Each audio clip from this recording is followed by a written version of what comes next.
Assalamu alaikum, my dear students. I really hope that you guys are doing well. Well, today we are going to study about The Good Morrow, which was written by John Donne, and it is a very amazing, very good, very amazing poem.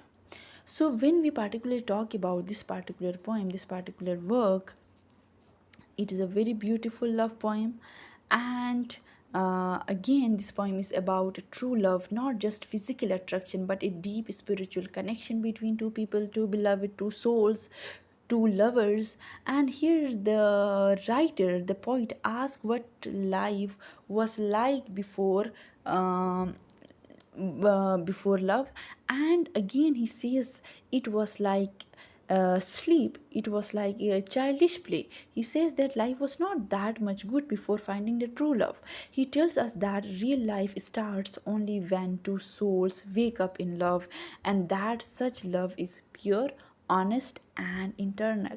That once you find true love, that there is purity, there is honesty, and there is that love is internal, that is for ever, जो कि कभी ख़त्म नहीं हो सकती. And students, when it comes to the background of this particular poem, though definitely you already know that John Donne, he was a metaphysical poet, right? So whenever it comes to metaphysical poetry, you already have studied the characteristics of metaphysical poetry. If you haven't, go through it, try to take out the summary of it and understand it. By the way, the metaphysical poets, they talked about, their literature, their poetry, that is full of intellectual arguments, that is full of comparisons, and that is about love with philosophy. So they have discussed love in a very philosophical way. So when it comes to the God Moro, this particular poem, again it is a love poem, and it is about true spiritual and a very deep love, and that love is beyond physical attraction. The physical beauty is not enough. कहते हैं मेरी वाली तो पटाखा है, sorry to say, most of the time होता है. So it is not that, about that very पटाखा. It is about the entire nature of that particular beloved, which is beyond physical attraction. उनका माइंड सेट, उनका कह सकते हो कि the nature. So true love is about everything, it is not just about physical attraction. And ये जो particular poem है, ये जॉन डॉन की जो सॉन्ग्स एंड सॉनेट्स की कलेक्शन है उसमें से है. एंड देन गुड मोरो, यहाँ पे अगर हम देख लें कि गुड मोरो का मतलब क्या है. सो ये जो टाइटल है good morrow, it means good morning, and what it symbolises a new awakening of the soul after finding true love. That आप गुड मॉर्निंग कब उठते हो? सुबह उठते हो, सोने के बाद उठते हो, राइट? तो इस तरह जब तक आपको सच्ची मोहब्बत नहीं मिलती, इसका मतलब ये है कि आप ऐसे सोए हुए हो क्योंकि आपको सच्ची मोहब्बत का नहीं पता. So it was a little background to it. अगर आपको समझना है, you have ChatGPT, you have Google, तो आप वो आप कर सकते हैं. Let's try to understand this particular work line by line, but जल्दी जल्दी करने की कोशिश करेंगे ताकि हमारी वीडियो ज़्यादा लंबी ना हो, right? So let's start. I wonder by my truth what thou and I did till we loved. Again, started with a question. As in our previous poem, we talked about Sonnet 18 of the great Shakespeare, that shall I compare thee to a summer's day. उन्होंने भी question किस चीज़ से शुरू किया था? नहीं, line किस चीज़ से शुरू की थी? सवाल से. फर्स्ट में किया रहा मैं तेरे को कंपेयर करूँ समर से, कि नहीं ना ना नहीं कर सकता, तू तो ऐसी है, राइट? तो इन्होंने भी क्या बोला? I wonder my troth what thou and I did till we loved. कि जब तक यार हमें मोहब्बत नहीं हुई थी, हम कर क्या रहे थे? क्या कहता है? Again, let's see. The poet begins by asking a question, that what were he and his beloved doing before they fell in love. Here he wonders if their earlier lives had any real meaning. भाई जो हम कर रहे थे वो सच था कि नहीं था? Why? Because everything before love feels empty, and is compared to the life after falling in love. Then simple है, इसमें ए सच और एक्सप्लेनेशन की ज़रूरत नहीं है. What the next line says, were we not weaned till then but sucked on country pleasures childishly. Oh ho ho, ख़ुद को ही बच्चा बना दिया। भाई तेरे से मिलने से पहले मैं तो गधा था, मुझे तो कुछ नहीं पता था, तुझे देख के तो लग रहा है कि you are the love of my life यार, यू आर माई सेवियर, आप कहाँ से आ गई, ऐसे चूना लगाते हो ना तुम लड़के। तो यहाँ पे भी वही तकरीबन लग रहा है, लेकिन भर भर के। जोक से पार्ट, फिलोसॉफिकल पॉइंट में ज़रा समझने की कोशिश करें। अगेन कंपैरिजन को देखें, कंपैरिजन किस में हो रही है? The poet compares their earlier experiences to being like babies. आप चाइल्डिशली कहेंगे तो डेफिनेटली बेबी ही बच्चे होते हैं ना, तो क्या कहते हैं कि वो अभी हम तैयार मेच्योर भी नहीं थे। What he says they were only enjoying childish simple pleasure of the country side, simple pleasure of the world, simple pleasure of the village. Like हमें तो कुछ भी नहीं पता था, हम तो ज़िंदगी गुजार रहे थे। बट बिफोर नोइंग, यही बात चल रही है कि मिले तो नहीं है, राइट। वट ही सेज कि before knowing true love, those pleasures were not mature, they were not deep, they were not good, they were nothing, we just wasted our time। हम तो बस ऐसी ज़िंदगी गुजार रहे थे, लाइफ तो अभी है, तेरे को मेरे से मुलाकात हो गई तो मेरी लाइफ तो बेहतर हो गई। अच्छा नेक्स्ट लाइन देखिए, or snort it we in the seven sleepers din। ओहो, सी द कंपैरिजन। क्या सेवन स्लीपर्स का आपको पता होगा ना, वो लोग जो गार में कितने सदियों तक वो एक ग्रुप जो सोया रहा, तो इसको गूगल करिए अगर नहीं पता हो, अदरवाइज़ यहाँ पे वीडियो लंबी हो जाएगी अगर मैं उस पर चली जाती हूँ तो यहाँ पे ये समझे बहुत सारे लोग थे गार के अंदर, वो कई सदियों तक सोते रहे। तो ये कंपेयर क्यों कर रहा है उस टाइम के सेवन स्लीपर्स के साथ? सी हैरान है ये खुद, ये क्या है कि हैरान परेशान है। Like you can say that he also wonders if their lives before love they were like being asleep like the seven sleepers, right? And because they slept in a cave for many years.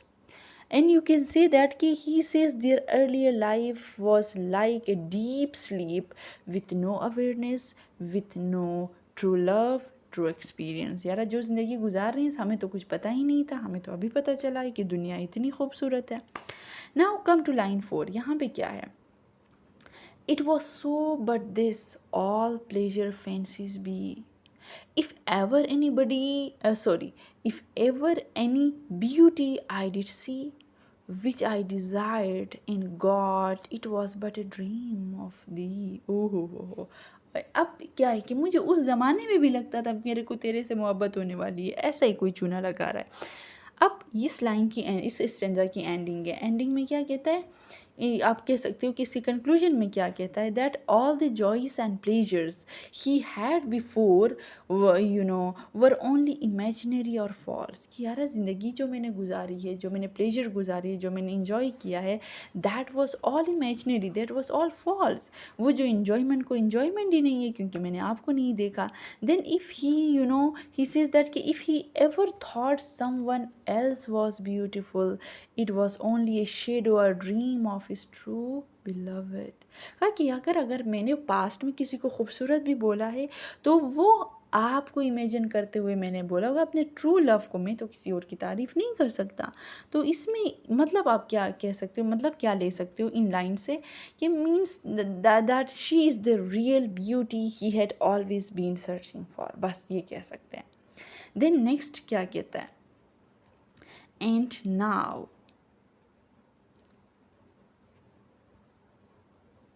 हो जाना, हाँ। And now good morrow to our waking souls। कि यार सलाम, आदाब, सत श्री अकाल, good morning. आगे अपनी बात पे क्या कहता है? Here now he greets his love with a good morning। What he says that their souls have finally awakened, just like people waking up in the morning। Their real life starts from the moment they found true love। कि ज़िंदगी का मज़ा तो अभी से शुरू होगा जानू, तू जो आ गई है, right?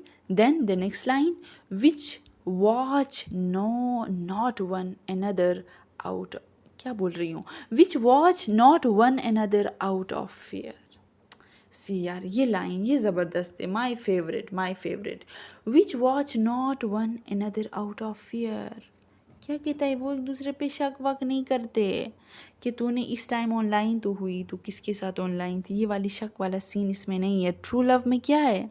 ये क्या कहता है कि अनलाइक वो रिलेशनशिप जिसके अंदर बिलवड जो है, लवर जो है, वो सस्पिशियस रहता है या रहती है, हर वक्त उसको डर लगा रहता है कि यार मेरी वाली या मेरा वाला किसी और के साथ ना जाए, तो that is not true love.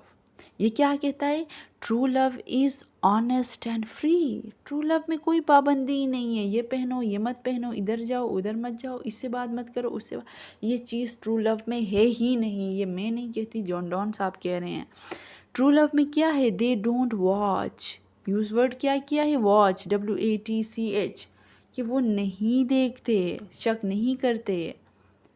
वो क्या करते हैं? देखते वो आउट ऑफ जेलेसी जाके एक दूसरे पे मिसट्रस्ट नहीं करते। What they do, they trust and they trust and love purely, कि उनके आपस में जो ट्रस्ट है वो उनको कभी एक दूसरे पे शक करने नहीं देता। That is a very beautiful line. Now then क्या कहता है? For love, all love of other sides controls, oh ho, and makes one little room and everywhere. यार अस्सी, अब इसमें क्या कहता है कि जो बंदा एक दफ़ा सच्ची मोहब्बत में पड़ जाए, उसमें दुनिया के सारे हूरें पेश करो उसको कोई फ़र्क ही नहीं पड़ता, क्योंकि वो एक ही बंदे को दिल दे चुका है, वो उसको एक ही बंदे से मतलब है, राइट। क्या कहता है कि you can say that their love is so complete that it takes away the desire to look at anyone else, कि यार नहीं ये नहीं तो ये नहीं तो ये, that is not true love, that is just कौन कौन से शिप आते हैं, सिचुएशन शिप, फलाना शिप, तो you can say that.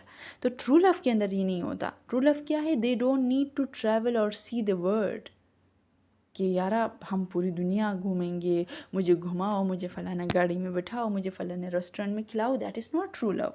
True love क्या है? ये कहता है कि हमारे लिए, ये अपनी बात कर रहा है, कि जिसमें आप देखिए सेकेंड लाइन, नेक्स्ट लाइन जो है, and makes one little room and everywhere. इसका क्या मतलब है? कि their one small room feels like the whole universe. Love makes everything complete in their own space. इसका यही सीन है कि यार हमें नहीं चाहिए, हम अपने कमरे के अंदर चार दीवारी में अपनी झोंपड़ी में खुश हैं। Then the next, let's see discovers to new world have gone. Oh, let maps, sorry गलत पड़ा, लेट्स सी डिस्कवरर्स, जो डिस्कवरी करते हैं, to new words have gone, let maps to other words on words have shown. Again क्या कहता है कि नहीं मतलब है पूरी दुनिया से लोग जितना ट्रैवल करते हैं करें। क्या कहता है? Those who are the travellers, who are the explorers, वो क्या करते हैं? They can go and find new lands, find new spaces, वहाँ पे इंजॉय करेंगे और उनके पास मैप्स है to show them the world, but those don't matter to him. कहता है कि मेरे लिए इन चीज़ों पे फ़र्क ही नहीं पड़ता, because for the lovers they already have discovered their own new word in each other. आहा, चूना ले जाने का कोई लेवल है ना, तो इस बंदे से सीखे। नेक्स्ट क्या है? लेट्स सी तो नहीं, let us possess the world, each hath one and is one. आहा, क्या कहता है कि simply the writer is saying that, कि he says that each lover is a world in themselves. यार तू ही मेरी पूरी कुल कायनात है, वो सीन है। Together, when they are together, they possess one complete world. Laila Majnun की चल रही है, तेरे को मारेंगे दर्द मेरे को होगा। एंड व्हाट ही सेज कि here he belongs to her and she belongs to him, and when they are together they are everything, they are complete. अब ओके देन हमारे पास क्या है? Next line, sorry,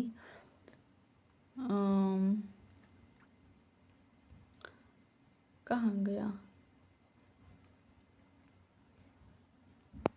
okay sorry बच्चों। Now the last stanza, इसमें क्या है? My face in thine eye, thine mine appears, and true plain hearts do in the faces rest.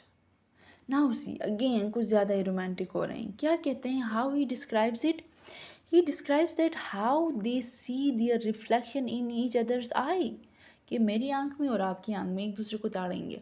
this shows their closeness, कि हम यार बहुत ज़्यादा करीब है, बस सांस लेने की जगह नहीं है, मीन्स कनेक्टिविटी। यार हमें दुनिया को देखने की ज़रूरत नहीं, हम आपस में एक दूसरे में मगन है, खुश हैं। एंड वट ही सेज कि the faces what they reveal honesty and simple hearts, कि हमें तो कुछ किसी चीज़ को फेंटिसाइज करने की ज़रूरत नहीं है। There is there are no lies between us, there is हम कोई भी चीज़ प्रिटेंड नहीं कर रहे। दैट इज़ जो कुछ हमारे बीच में है, दैट इज़ जस्ट ट्रूथ और प्योरिटी। किस चीज़ को लेके? A true love, a pure love. Next we have, where can we find two better hemispheres. कितने हेमस्फीयर्स हैं हमारे पास? दो ही है ना। Without sharp north, without declining west. हाय हाय हाय, क्या कहता है कि देखिए व्हेन, अब कंपैरिजन को ज़रा देखिए। Here he compares the love to a perfect world, कि दुनिया जो है वो परफेक्ट होनी चाहिए हमारे साथ। अगर हम अर्थ की बात करते हैं, अर्थ में क्या है? There are two hemispheres, right, north and south, east and west. अब क्या कहता है कि अगर आप देख ले, यहाँ पे विंटर्स आते हैं, यहाँ पे सनसेट्स होते हैं। मैं तो नहीं चाहता कि हमारी ज़िंदगी में कोई विंटर आए, कोई सनसेट हो। जो शेक्सपियर ने भी अपने सोनेट में बोला था, shall I compare thee to a summer's day, के अंदर वही सेम चीज़ यहाँ पे भी है। तो ये क्या कहता है कि our love is that is however you can say that is like a perfect globe without coldness. Earth में तो सर्दियाँ भी आती है। एंड विदाउट एनी डिक्लाइनिंग, जो वेस्ट के अंदर जाके आपका सूरज जो छुप जाता है। तो उसने कहा कि नहीं, हमारी जो मोहब्बत है that is an internal and that is full of happiness and joy. Next line क्या कहता है? Whatever dies was not mixed equally. ओ हो। अब क्या कहते हैं कि जो चीज़ें ख़त्म होती हैं उनको सही तरीके से रखा ना गया, दिस उसमें बैलेंस नहीं था। अब हमने बात की थी कि मेटाफिज़िकल पोइट जो है वो फ़िलासफ़र्स भी है, वो फ़िलासफ़िकल भी हुए हैं। तो ये एक बड़ी फ़िलासफ़िकल पॉइंट है अगर आप लोग समझने की कोशिश करें तो। क्या कहता है? Things that die are imperfect because they were not balanced equally. If something is mixed perfectly, it will last forever. कि if your love is true, if that is perfect, that can last for ever, उसमें कोई मसला नहीं आएगा। अगर मसला आ रहा है तो इट मीन्स वो सही नहीं है, वो ट्रू नहीं है। And the last line, if our love if our two loves be one, are thou and I love so alike that none can slacken, none can die. Again, last ending line में हमें क्या कहता है? हमें कहता है कि if the love of two lovers that is perfectly united, that is perfectly equal, and that is perfectly alike, then their love will never fade, that जो है वो कभी कमज़ोर नहीं पड़ सकता, and that will never die, that is internal. So student, this was all about line by line explanation to this particular poem. अगर इसको समझना चाहे तो ज़रा सुन ले कि इसमें particularly है क्या।